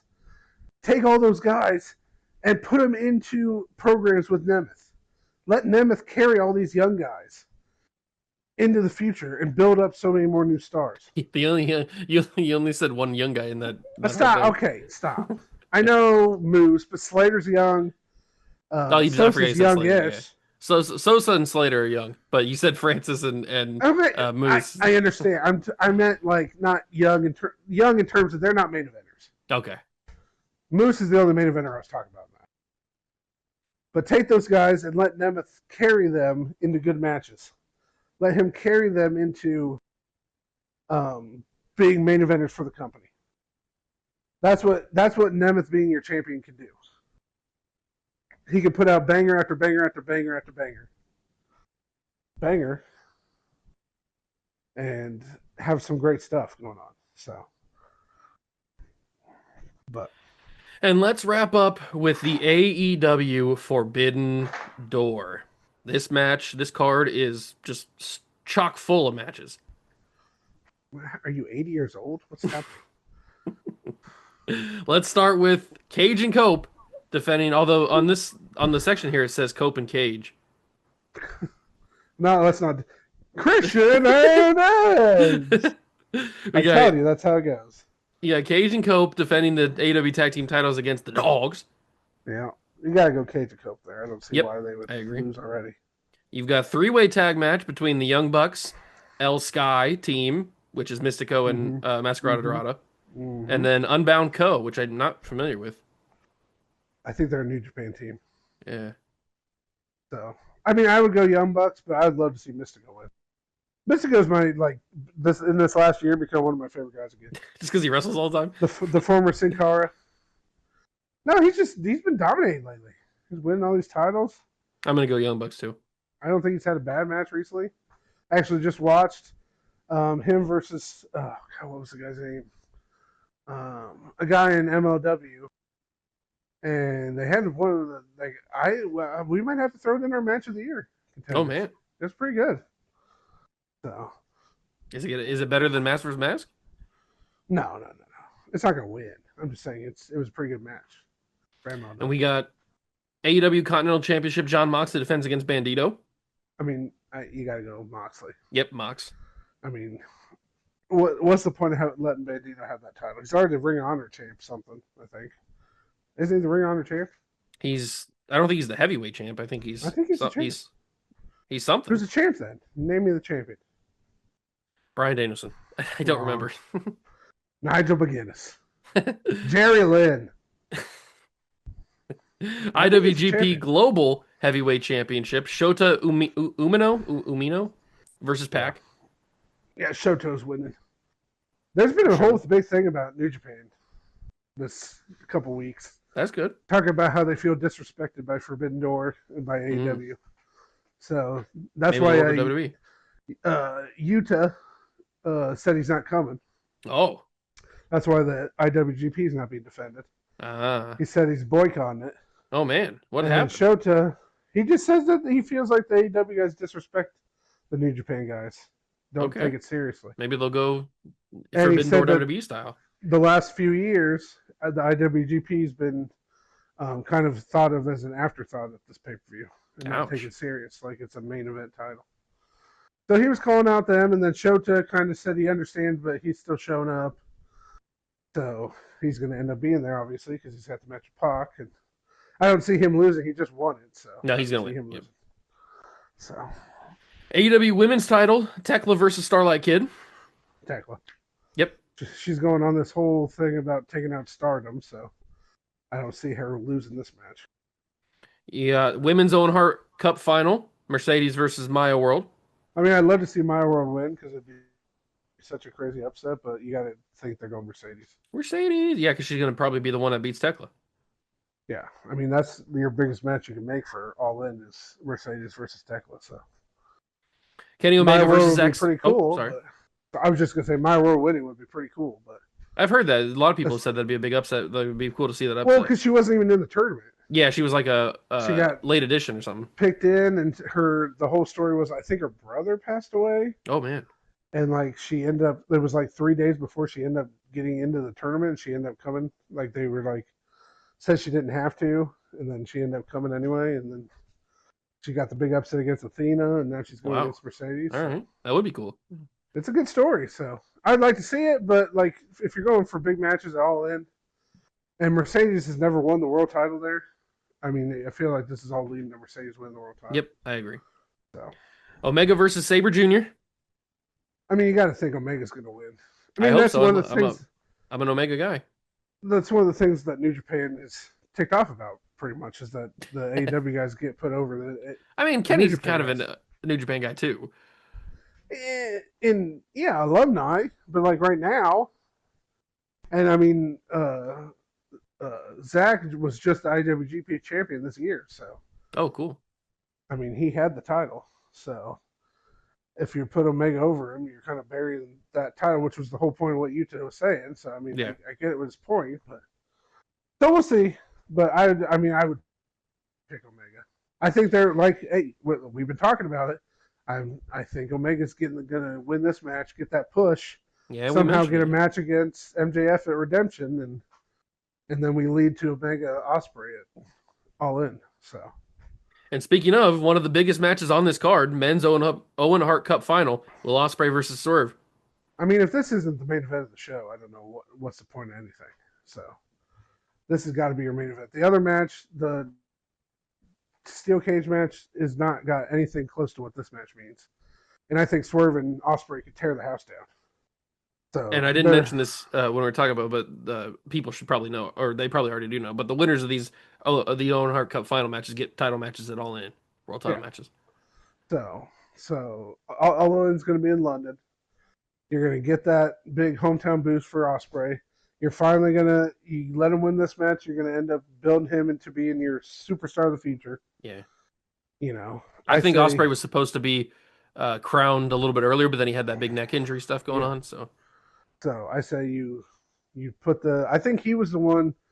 Now I don't know this for sure, but I think before he got injured, he was kind of the one in line to take out Moxley in the Death Riders, Probably. and then end up having to be Hangman. I think it worked with Hangman though. And Hangman works because he's like one of the biggest pillars of AEW, so it made sense. But I think they were trying to really build Osprey to be like the face of the company, and I think this is their chance. Have an amazing match with Swerve, have him end up beating Swerve, and then take it to All In, where you can have him and either against MJF or against maybe what I think with Omega, and see what happens. It sucks for my fantasy draft team, but I'll still get the points for if it is the main event. But I think Ospreay's winning too. Mm-hmm. Helps me. I have Osprey. And then the last match of the night, which I don't think is going to be the main event, like you said, but steel cage match, Team Briscoe versus. Do they have a team? Just MJF and the rest of the I think Don it's Callis just family. Don Callis family and MJF. Yeah. And if Briscoe's team wins, he gets a world title match against MJF. So Team Briscoe is Mark Briscoe, Orange Cassidy, Roderick Strong, Kyle O'Reilly, and Takeshita versus and Darby Allin. I saw Darby. I didn't see him in there for a second. Darb. Versus MJF and the Don Callis family, which is Kevin Knight, Kyle Fletcher, Jake Doyle, Okada, and Andrade. Yeah. And the Don Callis family has a lot of problems with MJF, which I think is going to be the downfall of him. Probably. Andrade doesn't like him. Does Andrade like anybody except for the hot chicas? Yeah, not really. How you know? How you know? How you know? Kevin Knight doesn't like him, so there's a bunch of things there. This is gonna, I think, lead to a big time match for Kevin Knight and Darby Allin at All In. I don't know Jake Doyle though. Jake Doyle, he was Jake something in TNA. He was like the muscle for Eric Young's group for a while. Oh, yeah. Jake something was his name, or you couldn't think of his last name? No, that was his name, Jake something. Okay. Yeah. No. Yeah, that was actually his name in TNA. And then he was teaming up with Mark Davis? Was that his name? Before Mark Davis got hurt. Jake something sounds familiar. I feel like I've heard that before. So. Yeah, but him and Mark Davis were teaming up just recently before Mark Davis got hurt. I forget what their tag team name was. But yeah. Yeah, I'm going Team Briscoe. It's pretty obvious that, especially when they put that stipulation in there. Yeah. Yeah, where if Briscoe's team wins, he gets a title match. Yep. Yeah, it makes sense. And like you're saying, Don Callis' family doesn't like MJF that much, so they're probably gonna cost each other. Leading to Andrade and MJF doing something eventually. I don't think MJF will take the pin though. Well, maybe he will. I guess it doesn't matter. I don't know. I mean, he doesn't have to. It just has to be the team losing. So AEW doesn't really care about that kind of stuff like WWE does. No, it's not that big a deal. It's not going to hurt anybody in that match. I mean, no. Okada could take that pin and be perfectly fine. Andrade could honestly take the pin and be perfectly fine. Anybody in that match could really take the pin. Probably wouldn't want to do it to Kevin Knight. He's just trying to establish himself. Mm-hmm. But the rest of them, I mean, you got what's his name, Jake. He can take the pin. Oh, true. Doesn't Yeah. matter. So I mean, there's plenty of guys in that match. It would have been funny if you would have said, what's his name? Jake something. Take something I don't. I couldn't think his last name. Yeah, but no, but there's plenty of guys to take the pin in that match. It doesn't have to be MJF. Now, I could see it being Mark Briscoe pinning MJF because I mean MJF could take the pin. It's not gonna hurt him either. I mean, let's be honest. He'll be perfectly fine losing a match, especially a steel cage match when it doesn't really matter who takes the pin. I think he'd be fine if he ended up getting pinned. But Really quick before we wrap up this episode, I want to do something we've never done before. oh god, I want to go through each of the 4 cards, and I want us each of us to pick our match of the night. Like, what do we think is going to steal the show of each card? Okay. So let's start with Night of Champions. I think shockingly, I think if so, what are we saying is match of the night? Are we saying Just like what do we think's gonna what do we think Are we saying after the the biggest pay-per-view's moments? over? What do we think we're gonna remember the most? What are we gonna be talking about the most? Remember, that's different than match. That's why I'm asking. Okay. Let me rephrase. What do we think is gonna be? Say, if we What? say remember, I'll tell you it's going to be Oba and Jay. Because I Okay. think something crazy is going to happen. If it's match, I think it's going to be Braun and Seth. Okay. Let's In go. terms of actual match, I think Braun and Seth are going to be a lot. It's going to be the best match of the card. Let's go match because I don't know if the other cards are gonna have like the huge, like, oh my god, this happened type of thing. But like I'm saying, I think Oba and Jay are going to have the best match. No, but I think No, that's going to be probably the thing we're going to be talking about the most. The only way anything else would top that would be if Cody loses. Yeah. So, but match, if we're just saying what I think the best match, the match I'm going to be most excited to watch is going to be Seth and Braun. That's me personally. I'm kind of excited to watch Io versus Liv. I want to see how that turns out. I wish that match was non-existent. But yeah, I'm sure it'll pull off and be something fine. So. What about NXT Bash? I think Kendall Gray and Lola Vice. I think Miles Born Tavian Heights. Yeah, that's a good one too. I'm excited for that one too. I'm curious to see what it leads to more than the actual match. Mm-hmm. But I think in terms of what match I'm most excited for, I think Kendall Gray is going to get the big time push, the rocket to the back, and I think that's going to be a pretty huge match. Mm-hmm. Slammiversary. I mean, me personally, I'm never going to not want to watch an Ultimate X match. That's what I was going now, with. The other one right up there is the other thing I love the most of anything is ladder matches. So that tag team ladder match, especially with the Hardys in it, also piques my interest. But the Ultimate X is, you got to love it, especially when you got guys like Kazarian, Leon Slater, Cedric Amazing Alexander, Amazing Red's coming back. Like, there's just so many good guys in that match. Yeah, I'm going Ultimate X too. And then Forbidden Door. I mean, honestly, if I'm going to go with what I think the best match of the night is, I would have to say it's going to be Ospreay Swerve. I was about to say, yeah. The only other match I think that would even be close is going to be Sabre. How do you say his name? I think it's Sabre. Zack Sabre Jr. I'm pretty sure. Zack Sabre Jr. and Omega. That's the only other match I think is going to compete with. That one's sneaky. That one could steal the show for sure. I think that one could be the best match, but I think if Ospreay and Swerve live up to their potential and be the main event, they're going to be the best match. Yeah, I'm going Ospreay Swerve too. Mm-hmm. Okay, and then one more thing. Oh, yeah. What is your ranking of most excitement for this weekend?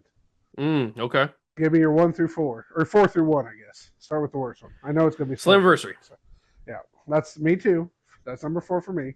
I am excited about it just to see if they can get some momentum going, but yes, it's number 4. 3 is probably Bash. Yeah, probably. The only it's way hard would be with it being the lower level. The only way it would be 2 is if Santana does show up and takes out D'Angelo. That would be an epic moment. And you heard it here first, people. Yeah. You heard it here first. And then 2, obviously, Forbidden Door, and then 1 is Night Champions. Yeah, I think I'm probably going that same way. And I think only because Forbidden Door and Night Champions both have matches that are going to affect a much bigger card. with the finals of all the tournaments. So yeah, I'm going Slammiversary, Great American Bash, probably Forbidden Door. I think Forbidden Door is going to have the better matches. Yes, Like if they I are. wanted to watch, if I'm going strictly on what better wrestling I'm going to watch, Forbidden Door. Forbidden Door's gonna have better matches, yeah. But for just Impact, Omega versus Saber and Swerve versus Osprey are gonna be better than all the matches on Night of yeah, Champions. yes. But for Impact and just the sheer what's the right word? Unknown. Oh, yeah, it could go in so many different directions. I think Night of Champions is by that metric my number one. So, but and then there's one more thing I want to talk about on the show. Oh, okay. Now this is just a funny thing that I saw that made me bust out laughing, and Okay. everyone's trashing the guy for it now. Okay, so Cody Rhodes did an interview. I think this one was on Ariel Helwani. Oh, Okay, you like him? yeah, I like Helwani because he's so direct, but sometimes he goes a little too far. But What Cody Cody Rhodes do? was doing an interview with him, and they get into a topic about how he recently had a big backstage blow up. Okay. Okay, where he said more or less he was muttering to himself, yelling about what happened. It was like knocking water balls down, basically. Okay. He was kind of playing it off. It was kind of like like in this same interview, he basically said he's the face of WWE. Yeah, And that I think I heard. I think I saw he's- somebody tweet about that. Yeah, they've been talking about that too. How he says he's the face of the. He said a lot of stuff in this interview. He says the face of WWE. He said there could be no other booker that's better than Triple H for WWE. I saw that. I saw Yeah. that because people were saying that he was people like, are bashing that now. yeah. I saw. Okay, I did see that then. Yeah. So then this one is the one that killed me though. Okay, is he said he had this huge backstage thing where he was like yelling and knocking water balls down and like went to his bus fuming, and then eventually he's like, "You're not a kid anymore. You can't act like that." Like this is what he's saying in the interview. He said like later he was like, I can't act like that. I got to be a leader. I can't just freak out about things. So then they asked him what he freaked out about, and he goes, "Oh, it was about somebody on our show said the F word," and he goes, "There's just no place for that kind of language in WWE. There's kids everywhere. What is it, Nick A30?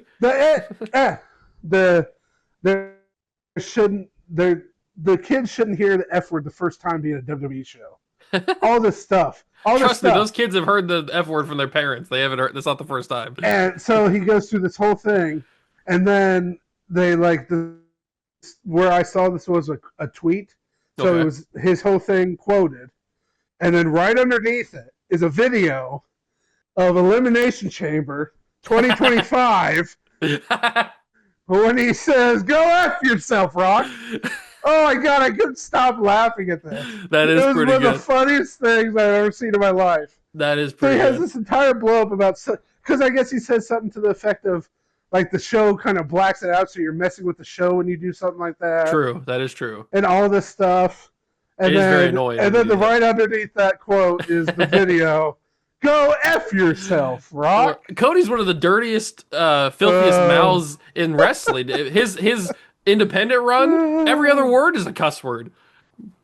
The only thing I commented on the thing, I was like, the guy literally is insane. Like, this guy literally must stay in character 24/7 to not even remember that he's freaking 2 years ago just did that. Are we not sure that he was not drinking any American Wheatley vodka? Oh God, Because hilarious! Like, what are we even talking about, Cody? You're losing your mind, dude. Ugh. that is pretty funny. I like that. That's good stuff. I couldn't stop laughing about that earlier. But yeah, this whole interview is like, Triple H is the greatest booker WWE. Yeah, could ever I saw have. somebody talk about that. I was like, where'd that come from? I hadn't heard that before. Yeah, it was all this stuff. He's the face of WWE and all this stuff. So people are bashing him about that. So He's easy to But yeah. find, but he's hard to beat. it was pretty good. It was pretty funny. So I couldn't believe he actually said That is pretty funny. I like like that. this I guy. like that a This lot. guy literally is insane. I swear to God. Oh man.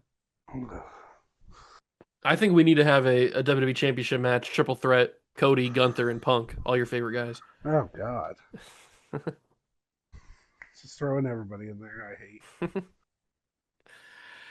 Oh man, that has been our discussion of this massive super Super weekend that we got. wild weekend of fun and adventure.